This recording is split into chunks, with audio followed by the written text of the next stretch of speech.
Michael and welcome to Angling Info.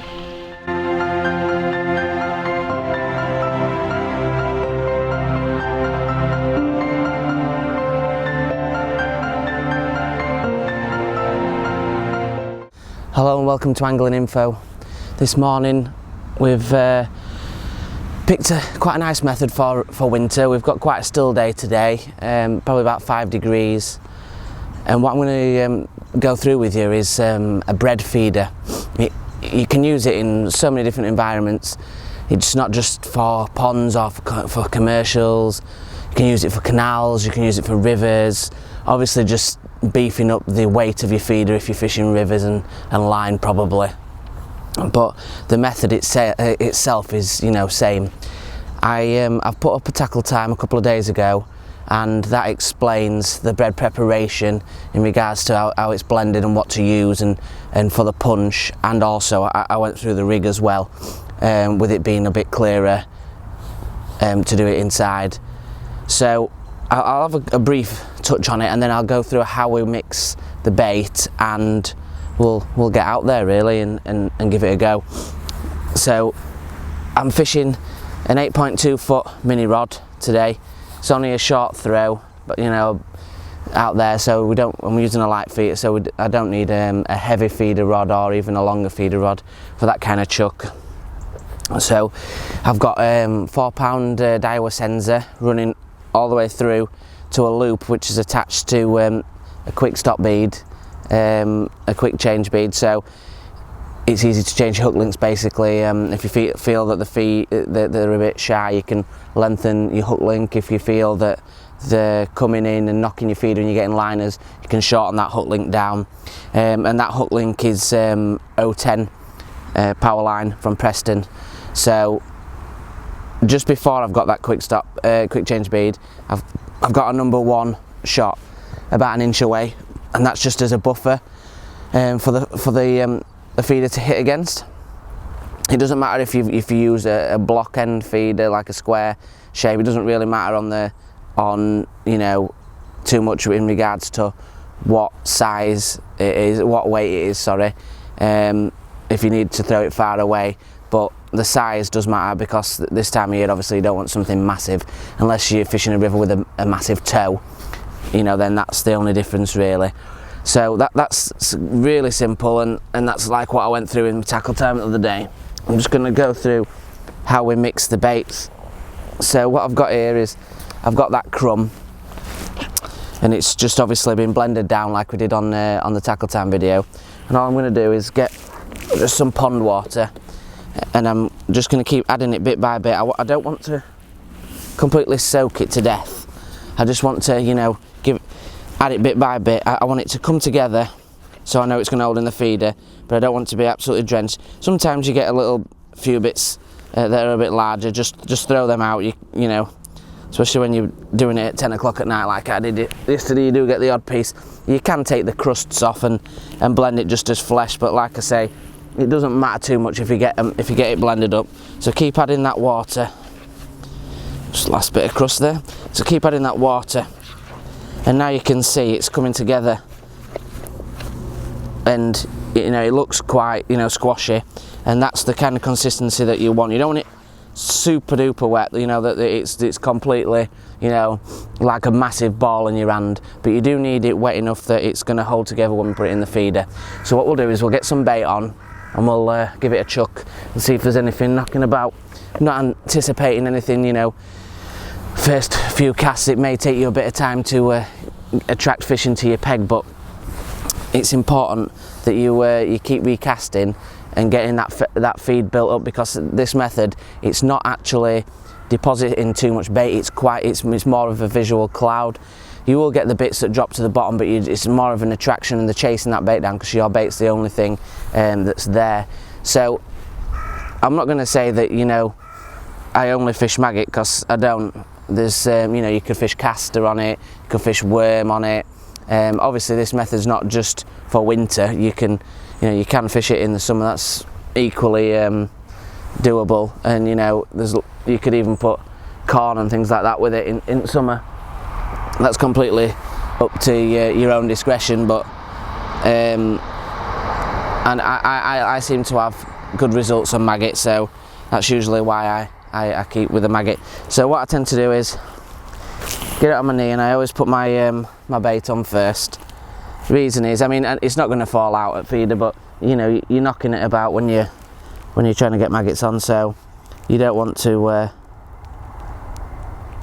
knock it out at feeder. So I'm just going to start with a red and bronze maggot. Any two maggots really are fine. So simply loading your feeder couldn't be any easier really. You're just plugging it in like you would do with ground baiting. Don't worry that it looks wet, or don't worry that it looks as a big ball and that it's gonna it's gonna go everywhere and it's not gonna come out. It will. As soon as it hits that water, it'll just come back straight out back of the feeder, and you know, it'll be absolutely perfect. Right, in regards to clipping up, I've what I say most of the times on my videos, anything that's to do with feeders or bombs or anything like that, I just say to check out my method feeder video, because we're doing it once. I don't want to waste loads of footage time just to keep going over and over. So if you do want to see the how to clip up, really simple, just go onto the method feeder for F1's video and it'll explain it on there. Obviously the reason behind clipping up, it just means you can hit that same spot consistently. I'm fishing to an island, but I'm not fishing on the island. With it being colder, it's on a slope for about a foot and then it goes down into deeper water. I'm just off that slope in that deeper water, so it's important that you make accurate casts to that same spot, so that's why I've got this clip on. So just a nice overhead, comfortable cast, hit the line clip. Important to sink that line. And just only have a slight bend in the rod. Don't need anything too severe. You know, even the small roach with this light equipment that I've got on will give a positive indication. So obviously getting your things round to hand obviously is a good key. When I sat down in my box, just a tip, you know, when I sat down in my box, I've set it up how I thought would be the right thing. I've sat down and I've thought to myself, well, I think it'd be easier if I had my bread in front of me, so it's just quicker to attach instead of reaching behind me. So it's just, when you sit down on your peg, don't just sit down and think, you know, that's it. Just get on it before you're 100% ready to sit down and be comfortable and commit to where you sat. Just make sure everything's around you, make sure you've got everything near where you want it.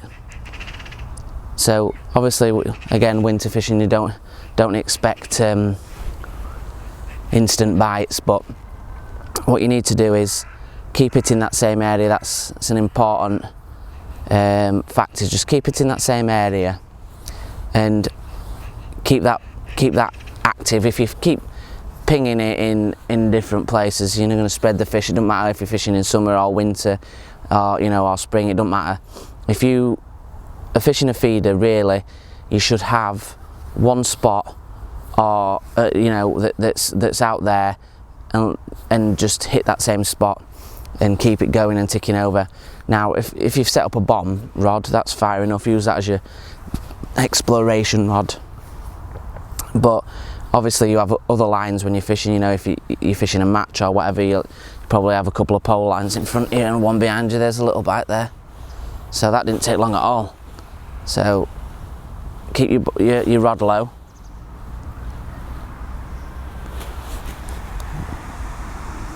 See, it's such an attractive cloud that, you know, that has really surprised me, to be fair. I did not think we'd be sat anywhere near this soon, and it feels just like a little F1 actually, but you never quite know with these mixed fisheries what you're going to catch. So it looks like a little F1, so that's a great start. So just put that back there. Right, so that one just came off at the net, so to me that's she's not grabbed hold of that bait quite as good as we wanted. So, but the positive out of that is, you know, that we've actually hooked a fish within, you know, first 30 seconds really. So, you know, that's the most important thing. So again, we'll get that feed back in on that same spot, and hopefully, you know, where there's one, there's two. So, you know, don't be deterred. You know, we've lost a fish, you know, it's fair enough. Obviously, just didn't grab hold of the bait properly. With fishing smaller, we've got another bite straight away. In fact, that is absolutely lunacy. I assure you, these are the first casts, and I've not expected that myself, either of these. But like I say, you've lost one. It don't really matter. We've cast back out, and you know, we're straight into another fish, and this is a silver. So, obviously, what you'd expect to be catching, that carp was a nice change to what you'd expect to catch. But it's actually a little carp. Look like a silver from back there. It's a little ghosty. So,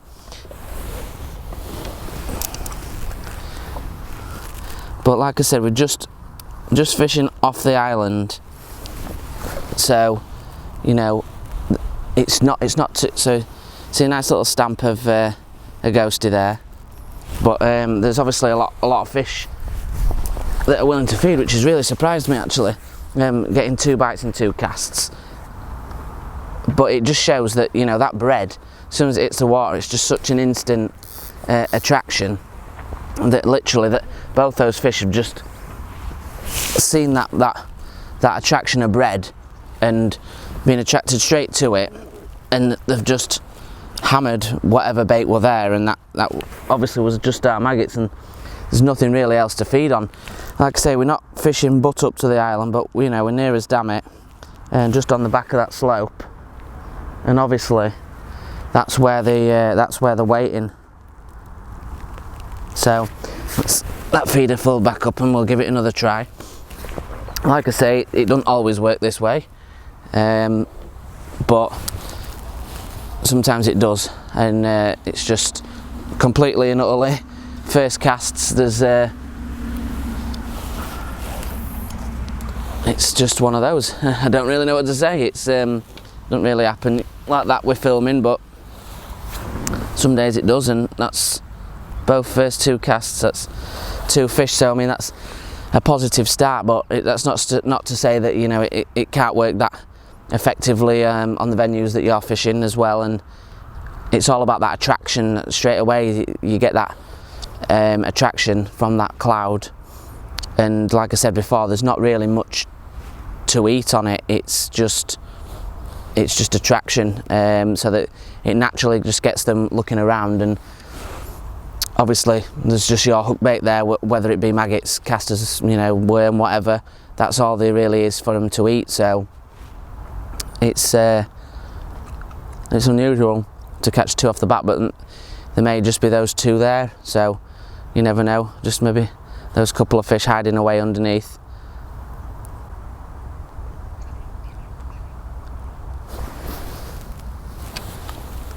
There's another fish. Very, very shy bite that, so it makes me feel that could be a skimmer. Very shy little bite there. Not a big fish at all, but I mean that's not really what we're targeting, big fish. So anything. Oh, it's another little stocky. So it's good that we're getting some of those little stockies in. So get your rod out. Always put your rod out of the way so you can handle the fish.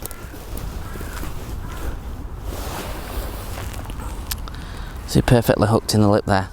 So you see, it's a nice little stamp of fish that we're catching, especially for winter. Obviously, it's going to catch bigger fish as well. So what we'll do is I'll get baited up. I'll get back out there and I'll see if there's anything else knocking about.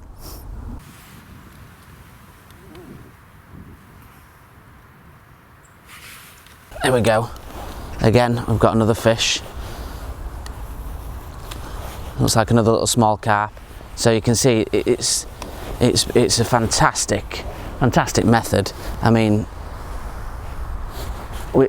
this is in real time, so you know, I've just turned up in pitch black and set up the camera and everything, and you know, everything's caught in real time, so it's an unusual filming day, to say the least, especially for winter. That's a bit bigger stamp, so it's pretty much the same size as the one that we lost at the start, to be honest. So you can see a bit better stamp, that one.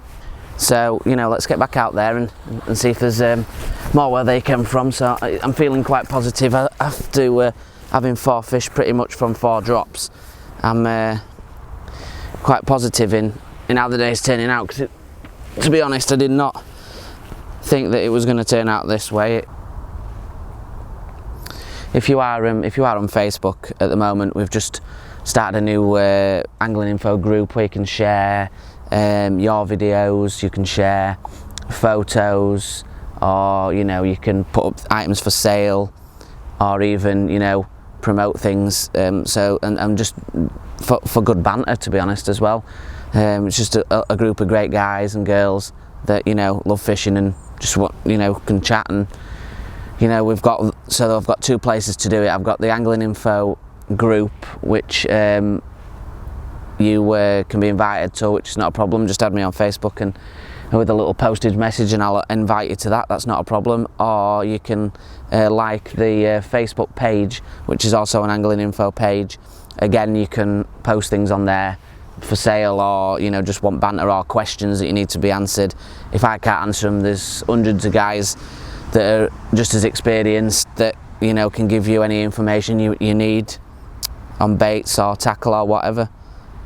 So what we're going to do now is, I've had a few taps on it, I'm just going to give it a reel in, and we're going to get that punch and just have a little try with that punch. You know, you're not going to hurt anything by putting it on. So just going to drop the feeder in there. Let's have a little bit of line. Right, so like I said yesterday, we've rolled out this piece of bread. Like I was saying before, toasty is the best, but we didn't have any of that. So I use a bait lid, put it straight onto your side, put it back in your tub, whatever you want. But I find a bait lid's the easiest for me, just or a little board or whatever. I've got here a 2mm and a 1mm punch, just little Drennan wooden punches. Quite special to me, these. This is what my granddad gave me, what he used to use when he was younger. So they're very old, and you know, it's always a nod to my granddad when I get to use these. So I'm using a 2mm one, and just for today I'm only putting a single punch. So the single punches, it stays inside of, it's not very easy to see, but it stays inside of the punch. I'm just going to cover it back with the cling film, the bag. It stays inside the punch, and then down the side of these punches there's like a little groove, and that's where you slide your hook in. Now most of the time, to be honest, it'll just push the hook out, and you can just it'll push the bread out and you can just hook it yourself. So what I'm going to do is just run that hook down the side,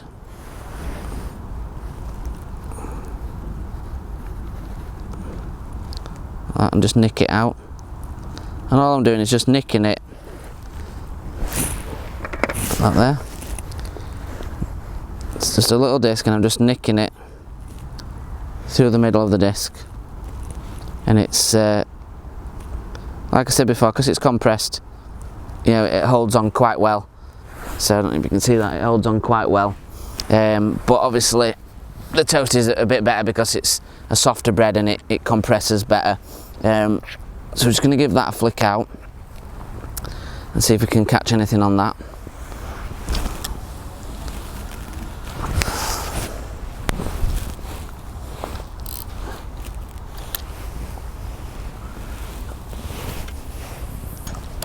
So put that out there and sink the line.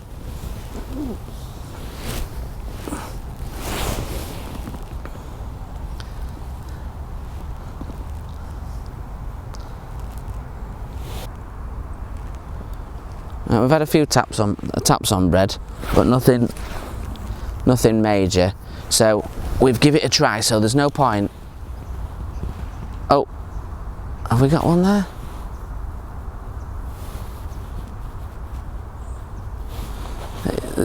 There's no point in trying. We might have got a little underwater obstruction here. I think we've got. I think we had hooked onto a little bit of somebody else's line. But if you try a method like that, if you've got different baits and you know you've been catching on maggot, but you just think like I've done today, oh, we'll just give a bread a go. Maybe we'll have 1 foot camera or not. Then and you don't get really many pulls. And considering you know how they've reacted to the maggot, it's a bit silly to stay on it for too long. You know, we've given it a few minutes on it and stuff like that. I mean, you can give it longer if you want, if you're not in a match and stuff. But when you're out here in the cold, I'd rather be catching. If I know they're there, and I'd rather be catching than not catching. So I know the maggot's been working, so it makes sense to fish it really. So we're back in on that spot, just tucked behind that reed, just 6 inches away from that far bank. Like I say, you know, we've hit the clip, we've put it back down. It's already taut, only a slight bend in the tip, not too much, and you know, you're fishing straight away. And again, and there we go. Straight into a fish, and that just proves straight away to you that, you know, yeah, we tried that bread, but it's not bread that they want. I mean, they want the feed. Obviously, they're coming to the feed, but they want the maggot on the hook, and you can see there that, you know, it was the correct decision to. Yeah, we've had a little try of it, but it was a correct decision to go straight back onto the maggot. And it's another little stocky. Like I say, I'd be happy to catch these all day if they want to come. Anything of this size is preferable in winter. See, just hooked in the corner of the mouth, perfectly hooked. So you see another nice little stocky.